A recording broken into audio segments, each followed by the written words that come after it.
സ്വർണം എക്കാലത്തെയും വിലയേക്കാൾ ഉയരത്തിലേക്ക്, അതായത്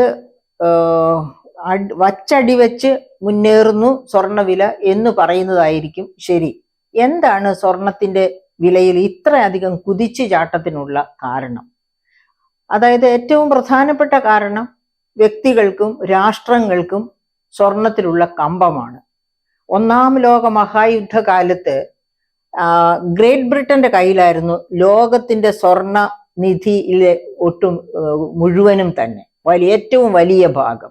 പക്ഷേ രണ്ടാം ലോക മഹായുദ്ധത്തിന്റെ കാലമായപ്പോഴേക്ക്, രണ്ടാം ലോക മഹായുദ്ധം കഴിയുമ്പോഴേക്ക് ഗ്രേറ്റ് ബ്രിട്ടന്റെ കയ്യിലുണ്ടായിരുന്ന സ്വർണം മുഴുവനും ക്രമേണ ഒഴുകിയെത്തിയത് അമേരിക്കയുടെ കയ്യിൽ. ആ അമേരിക്കൻ ഡോളർ അങ്ങനെയാണ് ശക്തി പ്രാപിച്ചത്.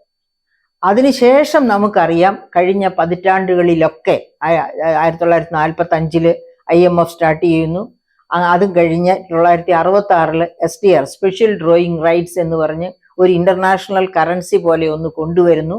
ആ സമയത്ത് SDRന്റെ വില നിശ്ചയിച്ചിരുന്നത് സ്വർണത്തില്, അതായത് 1 യൂണിറ്റ് സ്വർണം, അതുപോലെ തന്നെ ഡോളറിലാണ് SDRന്റെ മൂല്യം നിശ്ചയിച്ചിരുന്നത്. SDR എന്ന് പറയുന്നത് സ്പെഷ്യൽ ഡ്രോയിങ് റൈറ്റ്സ്, അതായത് ഒരു അന്താരാഷ്ട്ര കറൻസി ആയിട്ട് IMF വിഭാവന ചെയ്ത്, ഇന്റർനാഷണൽ മോണിറ്ററി ഫണ്ട് വിഭാവന ചെയ്ത് 1966 കൊണ്ടുവന്ന കറൻസി ആയിരുന്നു. അപ്പൊ ആ കറൻസിയുടെ മൂല്യം പോലും തീരുമാനിച്ചിരുന്നത് അമേരിക്കൻ ഡോളറിലും സ്വർണത്തിലുമായിരുന്നു. അത്രയും പ്രാധാന്യത്തോടു കൂടിയാണ് ലോകം എന്നും സ്വർണത്തെ നോക്കിക്കണ്ടിരുന്നത്. അപ്പൊ എന്തുകൊണ്ടാണ് സ്വർണത്തിന് ഇത്രയധികം പ്രാമുഖ്യം എല്ലാ കാലഘട്ടങ്ങളിലും ഉണ്ടാകുന്നത്? പ്രധാനമായിട്ടും അതിന്റെ കാരണം എന്ന് പറയുന്നത് മൂല്യം ചോർന്നു പോകാത്ത ഒരേ ഒരു ഉൽപ്പന്നമാണ് ഗോൾഡ്. പിന്നെയും ഉണ്ട് ഭൂമി, മൂല്യം ചോർന്നു പോകാത്ത ഉൽപ്പന്നമാണ്. ഭൂമിയുടെ മൂല്യം ചോർന്നു പോകില്ല എന്ന് നമുക്ക് തീർത്ത് പറഞ്ഞുകൂടാ. ഒരു പ്രളയം വന്ന് എല്ലാം ഒലിച്ചിറങ്ങി പോവുകയാണെങ്കിൽ ഭൂമിയുടെ വിലയും ഒലിച്ചിറങ്ങി പോകാം. പക്ഷെ സ്വർണം അപ്പോഴും പോകില്ല. അതുകൊണ്ടാണ് ഏറ്റവും യുണീക്കായിട്ട് മൂല്യം നിലനിർത്തുന്ന ഉൽപ്പന്നമാണ് സ്വർണം എന്ന് പറയുന്നത്. സ്വർണത്തിന് വേറൊരു പ്രത്യേകത കൂടിയുണ്ട്, ഭൂമിക്കില്ലാത്ത ഒരു പ്രത്യേകത. എപ്പോൾ വേണമെങ്കിലും സ്വർണം പണമാക്കി മാറ്റാൻ പറ്റും. നമുക്ക് പെട്ടെന്നൊരു രോഗം വന്നു, അപ്പൊ പണമാണ് വേണ്ടത്. ആ പണത്തിന് നമ്മുടെ പെട്ടിക്കകത്ത് പണമില്ല എന്നിരിക്കട്ടെ, പെട്ടിക്കകത്ത് പണമില്ലെങ്കിൽ പെട്ടിക്കകത്തിരിക്കുന്ന സ്വർണം കൊണ്ടുവന്ന് ആരെ കാണിച്ചാലും അവരെ ഒരു പക്ഷേ അതിന്റെ കൃത്യമായ മൂല്യം തന്നില്ലെന്നെങ്കിൽ പോലും നമുക്ക് പണം കിട്ടുമെന്ന് ഉറപ്പാണ്. അല്ലെങ്കിൽ പിറ്റേ പ്രഭാതത്തിൽ എത്തുമ്പോൾ ഒരു ബാങ്കിൽ കൊണ്ടുവന്നാൽ കൃത്യമായും അത് അർഹിക്കുന്ന പണം കിട്ടും. അപ്പൊ എന്താണെന്ന് വെച്ചാൽ സ്വർണത്തിന്റെ പ്രാധാന്യം എന്ന് വെച്ചാൽ സ്വർണം അതിന്റെ മൂല്യം കാത്തു സൂക്ഷിക്കുന്നു. മൂല്യം കാത്തു സൂക്ഷിക്കുന്നു എന്ന് മാത്രവുമല്ല, എപ്പോൾ വേണമെങ്കിലും സ്വർണത്തെ പണമാക്കി മാറ്റാൻ പറ്റും. അപ്പോൾ കറൻസിക്കുള്ള ഒരു പ്രത്യേകത എന്താണ്? കറൻസി ലിക്വിഡ് ആണ്. അതായത് കറൻസി അതായത് കൊടുക്കൽ വാങ്ങലുകൾക്ക് ഒരു മാധ്യമമായിട്ട് ഉപയോഗിക്കാവുന്ന ഒന്നാണ് കറൻസി. അതിനാണ് ലിക്വിഡിറ്റി എന്ന് പറയുന്നത്. കൊടുക്കൽ വാങ്ങലുകളിൽ മാധ്യമമായിട്ട് ഉപയോഗിക്കുന്നതിനെയാണ് അതായത് നമ്മൾ ലിക്വിഡിറ്റി അല്ലെങ്കിൽ അതിനെ മണീനെസ് എന്ന് പറയുന്നത്. അതായത് എന്ത് ഉൽപ്പന്നവും പണം ഉണ്ടോ കൊടുത്തു വാങ്ങിച്ചു, അതിനൊരു പ്രശ്നമില്ല. അപ്പൊ അങ്ങനെ ആ പണം കയ്യിൽ വെക്കാൻ പറ്റിയില്ല, അല്ലെങ്കിൽ കയ്യിൽ ഇല്ലാതെ പോയി, അങ്ങനെ സാഹചര്യത്തിൽ നമ്മുടെ കയ്യിൽ ഗോൾഡ് ഉണ്ടോ, ആ ഗോൾഡ് പണം പോലെയല്ല എങ്കിലും ആ ഗോൾഡിനെ പണമാക്കി മാറ്റാൻ വളരെ എളുപ്പമാണ്. ഒരു നഷ്ടവും കൂടാതെ പണമാക്കി മാറ്റാം. അതേ സമയത്ത് നിങ്ങൾക്ക് ഭൂമിയാണ് ഉള്ളത് എന്ന് വെച്ചോളൂ, ഒത്തിരി ഒരു അത്യാവശ്യം വന്നു, പെട്ടെന്ന് വലിയൊരു രോഗം വന്നു, വലിയ തുക ആവശ്യമാണ് പിന്നെ സർജറിക്ക് വേണ്ടി. അങ്ങനെ വരുന്ന സമയത്ത് ഈ ഭൂമിയെ എങ്ങനെ പണമാക്കി മാറ്റാം? നമ്മൾ നെട്ടോട്ടം ഓടുന്ന സമയത്ത് കാണുന്നവർക്കെല്ലാം അറിയാൻ, ഈ പർട്ടിക്കുലർ പാർട്ടി പണത്തിന് വേണ്ടി പാഞ്ഞു നടക്കുക. ഇപ്പൊ വില കുറച്ച് പറഞ്ഞാൽ നമുക്ക് കോൾ അടിച്ചത് തന്നെ എന്ന് പറഞ്ഞ് വില കുറച്ച് നമ്മുടെ കയ്യിൽ നിന്ന് ആ ഭൂമി വാങ്ങിയെടുക്കും. മറിച്ച് സ്വർണത്തിന്റെ കാര്യത്തിൽ അതിനൊരു സ്റ്റാൻഡേർഡ് റേറ്റ് ഉണ്ട്. നിലവിലിരിക്കുന്ന വില എന്തോ ആ വിലയ്ക്ക് നമുക്ക് സ്വർണം പണമാക്കി മാറ്റാൻ പറ്റും. അപ്പൊ ഈ പ്രത്യേകത സ്വർണത്തിനുണ്ട് എന്നുള്ളതാണ് ഒരിക്കലും സ്വർണത്തിന്റെ മൂല്യം താഴോട്ട് പോകാതെ സൂക്ഷിക്കുന്ന ഒരവസ്ഥ. അങ്ങനെ ഇരിക്കെ ആ സ്വർണം, അതായത് അമേരിക്കൻ ഡോളർ, ഏറ്റവും ശക്തമായ കറൻസി അമേരിക്കൻ ഡോളറാണ് ആയിരുന്നു. അതായത് രണ്ടാം ലോക മഹായുദ്ധത്തിന് ശേഷം നാളിതുവരെ ഏറ്റവും സ്ട്രോങ് ആയിട്ടുള്ള കറൻസിയാണ് അമേരിക്കൻ ഡോളർ. അതുകൊണ്ടാണ് ഡോളറിൽ സ്പെഷ്യൽ ഡ്രോയിങ് റൈറ്റ്സിന്റെ മൂല്യം സ്വർണത്തിലും ഡോളറിലുമാണ് നിശ്ചയിച്ചത് എന്ന് ഞാൻ നേരത്തെ സൂചിപ്പിച്ചത്. അപ്പൊ അങ്ങനെയുള്ള ആ കറൻസി അങ്ങനെ ഇരിക്കുന്ന ഒരു സാഹചര്യത്തിലാണ് നമ്മൾ ഇപ്പോൾ കാണുന്നത് ഡോളറിനും കുറച്ചൊക്കെ ക്ഷീണം വരുന്നു. ഡോളറിന് ക്ഷീണം വരുന്നതിന്റെ പ്രധാനപ്പെട്ട കാരണം കോവിഡ് കഴിഞ്ഞു. അത് കഴിഞ്ഞിട്ടും ഒരു മാന്ദ്യത്തിന്റെ ഒരു സിറ്റുവേഷൻ, അതായത് അമേരിക്കൻ ഇക്കോണമി പഴയതുപോലെ അത്ര ഊർജ്ജസ്വലമായി വരുന്നില്ല. ഒരുപാട് കാരണങ്ങളുണ്ട്. അതായത് അന്താരാഷ്ട്ര രാഷ്ട്രീയ സിറ്റുവേഷൻ തന്നെ എല്ലാ രാജ്യങ്ങളെയും അഫക്റ്റ് ചെയ്യുന്ന ഒരു സിറ്റുവേഷനാണ്. അതായത് ഇപ്പം റഷ്യക്കെതിരെ ഉപരോധം ഏർപ്പെടുത്തുക, അപ്പോൾ റഷ്യക്കെതിരെ ഉപരോധം ഏർപ്പെടുത്തുക, അതുപോലെ ചൈനയുമായിട്ട് പ്രശ്നങ്ങൾ ഉണ്ടാവുക, അങ്ങനെയൊക്കെ വരുമ്പോഴേക്ക് ഈ രാജ്യങ്ങളൊക്കെ ചൈനയുടെ ഉൽപാദക വസ്തുക്കൾ ഏറ്റവും കൂടുതൽ വിറ്റഴിക്കപ്പെട്ടിരുന്ന ഒരു മാർക്കറ്റായിരുന്നു അമേരിക്ക എന്ന് പറയുന്നത്.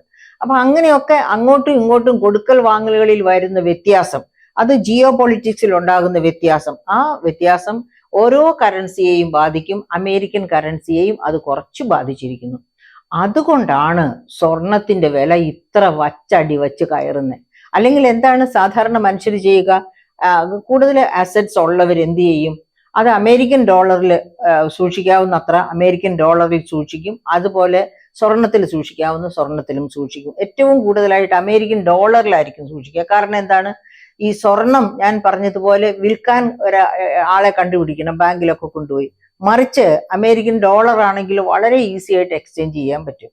അപ്പം അമേരിക്കൻ ഡോളറിൽ മാത്രവുമല്ല, സ്റ്റോക്ക് മാർക്കറ്റ് പോലും അമേരിക്കൻ സ്റ്റോക്ക് മാർക്കറ്റ് സ്ട്രോങ് ആണെങ്കിൽ മറ്റ് രാജ്യങ്ങളിൽ നിന്ന് അമേരിക്കൻ സ്റ്റോക്ക് മാർക്കറ്റിലേക്കായിരിക്കും ഷെയറുകൾ ഒഴുകിയെത്തുക. അതുപോലെ തന്നെ കയ്യിലിരിക്കുന്ന പണം കൊടുത്ത് അമേരിക്കൻ സ്റ്റോക്ക് മാർക്കറ്റിൽ നിന്ന് ഷെയറുകൾ വാങ്ങാൻ താല്പര്യം കാണിക്കും, സ്വർണം വാങ്ങുന്നതിനേക്കാൾ ഉപരി. അപ്പൊ അങ്ങനെ പല കാരണങ്ങൾ കൊണ്ടും ഡോളർ സ്ട്രോങ് ആണെങ്കിൽ മറ്റ് സ്വർണത്തിന്റെ വില കുറച്ച് പതുങ്ങി നിൽക്കും. പക്ഷെ ഡോളർ വീക്ക് ആകാൻ തുടങ്ങിയാൽ ഉടനെ സ്വർണത്തിന്റെ വില വെച്ചടി വെച്ച് കയറാൻ തുടങ്ങും. ആ പ്രതിഭാസമാണ് ഇപ്പോൾ നമ്മൾ കണ്ടുകൊണ്ടിരിക്കുന്നത്. അപ്പോൾ ഇപ്പോഴത്തെ ഒരു ആഗോള സ്ഥിതിവിശേഷം എന്താണ്? റഷ്യ യുക്രൈൻ വാർ തീർന്നിട്ടില്ല. റഷ്യ മൂന്നാം ലോക മഹായുദ്ധത്തെ പറ്റി തന്നെ സൂചന നൽകിയിട്ടുണ്ട്. ആ സൂചനയെ ഏതൊക്കെ രാജ്യങ്ങൾ കണക്കിലെടുത്തിട്ടുണ്ട് എന്നറിഞ്ഞുകൂടാ. പക്ഷെ തള്ളിക്കളയാൻ പറ്റില്ല. കാരണം ഈ എന്താ പറയുക, അധികാരഭ്രമം ബാധിച്ചവര്, ഏകാധിപത്യ സ്വഭാവമുള്ളവര്, അങ്ങനെയുള്ള നേതാക്കന്മാരാണ് ഇപ്പൊ ലോകത്ത് മിക്കവാറും രാജ്യങ്ങളിലൊക്കെ ഉള്ളത്. ഏകാധിപത്യ സ്വഭാവം ബാധിച്ച് ഭ്രാന്തന്മാരായിട്ടുള്ള, അതായത് അധികാര ഭ്രാന്തന്മാരെയാണ് നമ്മളിപ്പോ ലോകത്ത് എല്ലായിടത്തും കാണുന്നത്. അപ്പൊ ഇങ്ങനത്തെ അധികാര ഭ്രാന്തന്മാരുള്ളപ്പോ ഒരു പക്ഷെ ഒരു മൂന്നാം ലോക മഹായുദ്ധം വന്നുകൂടാ എന്നില്ല. അത്തരം ഒരു സാഹചര്യത്തില് സ്വർണത്തിലാണ് നിക്ഷേപിക്കാൻ നല്ലത്. കാരണം ഒരു യുദ്ധം വന്നാൽ അമേരിക്കൻ ഡോളറിന്റെ വിലയും താഴേക്ക് പോകും. അങ്ങനെയുള്ള ഒരു സാഹചര്യത്തിൽ അധികപ്പറ്റുള്ള ധനം സ്വർണമായിട്ട് സൂക്ഷിക്കുന്നതാണ് നല്ലത് എന്ന് വിചാരിക്കുന്നത് കൊണ്ടാണ് സ്വർണത്തിലേക്ക്, അതായത് അല്ലെങ്കിൽ ഷെയർ മാർക്കറ്റിൽ നിക്ഷേപിക്കാവുന്ന പണം, ഡോളറിൽ നിക്ഷേപിക്കാവുന്ന പണം, ഇതൊക്കെ വന്നു വീഴുന്നത് സ്വർണത്തിലാണ്. അങ്ങനെയാണ് സ്വർണത്തിന്റെ വില ഇത്രയധികം വർദ്ധിച്ചുകൊണ്ടിരിക്കുന്നത്. അപ്പൊ ഇപ്പോ സ്വർണത്തിൽ ഇങ്ങനെ ആർത്തി പിടിച്ച് പണക്കാര്, അതായത് പെൺകുട്ടികളെ കെട്ടിക്കാനുള്ള മാതാപിതാക്കളുടെ കാര്യമാണ് ഏറ്റവും സങ്കടകരമായത്. അവർക്ക് ഈ സ്വർണത്തിന്റെ വില ഇങ്ങനെ വച്ചടി വെച്ച് പോകുന്നത് കാണുമ്പോൾ ഭ്രാന്ത് പിടിക്കും.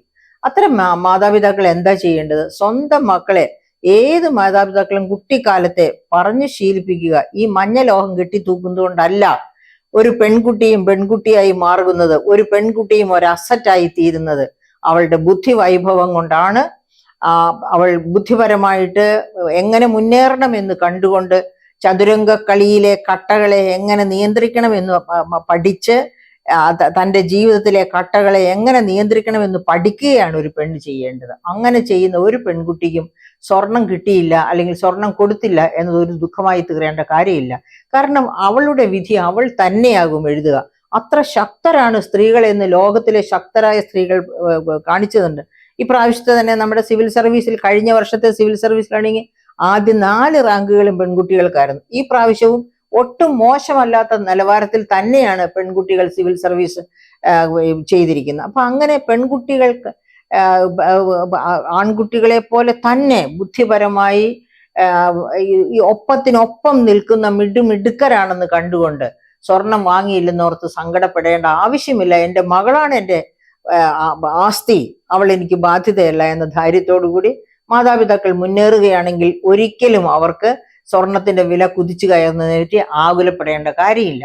പിന്നെ പണക്കാര് സ്വർണത്തിൽ നിക്ഷേപിച്ച് അത് കരുതി വെക്കുന്ന വലിയ പണക്കാര്, അങ്ങനത്തെ വലിയ പണക്കാരോട് എനിക്ക് പറയാനുള്ളത്, ഇപ്പോഴത്തെ വിലയിൽ കൂടുതൽ സ്വർണം വാങ്ങി വെക്കുന്നത് ബുദ്ധിപരമായിരിക്കുകയില്ല. കാരണം പുതിൻ ഒരു പക്ഷേ ഈ മൂന്നാം ലോക മഹായുദ്ധം എന്നൊക്കെ പറഞ്ഞ് ഉമ്മാക്കി കാണിക്കുന്നതാകാം.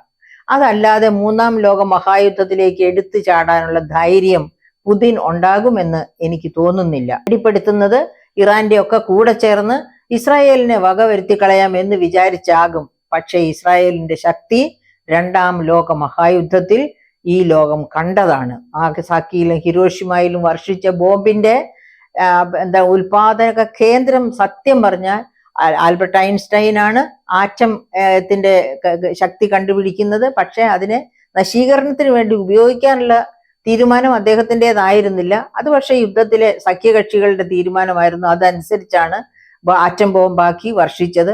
അപ്പൊ ഇതൊക്കെ അറിയുന്ന ജൂവിഷ് പോപ്പുലേഷൻ, ഒരുപക്ഷെ ലോകത്തെ ഏറ്റവും ബുദ്ധി കൂർമ്മതയുള്ള ഒരു പോപ്പുലേഷനാണ് ജൂവിഷ് പോപ്പുലേഷൻ. അവരെ ആരും അണ്ടർ എസ്റ്റിമേറ്റ് ചെയ്യേണ്ട കാര്യമില്ല. അത് പുതിനും അറിയാമായിരിക്കും. അപ്പൊ അതറിയാമെങ്കിൽ പുതിൻ തീർച്ചയായിട്ടും, അതായത് ഈ ആറ്റം ബോംബിനും ശേഷം അതിനേക്കാൾ പ്രഹരശേഷിയുള്ള മറ്റെന്തൊക്കെയാണ് ജ്യൂസിന്റെ കയ്യിൽ ഇരിക്കുക എന്നറിയാത്ത പുതിൻ ഒരു കാരണവശാലും ഒരു മൂന്നാം ലോക മഹായുദ്ധത്തിലേക്ക് എടുത്തു ചാടുമെന്ന് എനിക്ക് പ്രതീക്ഷയില്ല. അപ്പൊ അങ്ങനെയുള്ള ഒരു സാഹചര്യത്തില് പ്രിയപ്പെട്ട സുഹൃത്തുക്കളെ, നിങ്ങൾക്ക് പണമുണ്ടെങ്കിൽ അത് മുഴുവൻ കൊടുത്ത് സ്വർണം വാങ്ങി വെച്ച് കളയാം എന്നൊന്നും ധരിക്കേണ്ട. പക്ഷേ സ്വർണത്തിന്റെ വില ഒരുപാട് താഴേക്ക് പോവുകയുമില്ല, ഇനി ഒരുപാട് മുകളിലേക്ക് പോകാനും സാധ്യതയില്ല. കാരണം കോവിഡ് കാലത്ത് നമുക്കറിയാം 21,000 രൂപ ഒരു പവന് വിലയുണ്ടായിരുന്നു കോവിഡ് കാലത്ത്. അത് കോവിഡ് കാലം കഴിഞ്ഞ് പതുക്കെ പൊങ്ങി, അതായത് യുക്രൈൻ യുദ്ധമൊക്കെ അങ്ങടെ വന്ന് പൊങ്ങി 38,000, 39,000, 40,000 ചുറ്റുവട്ടത്തിൽ 3-4 വർഷം കളിച്ചു.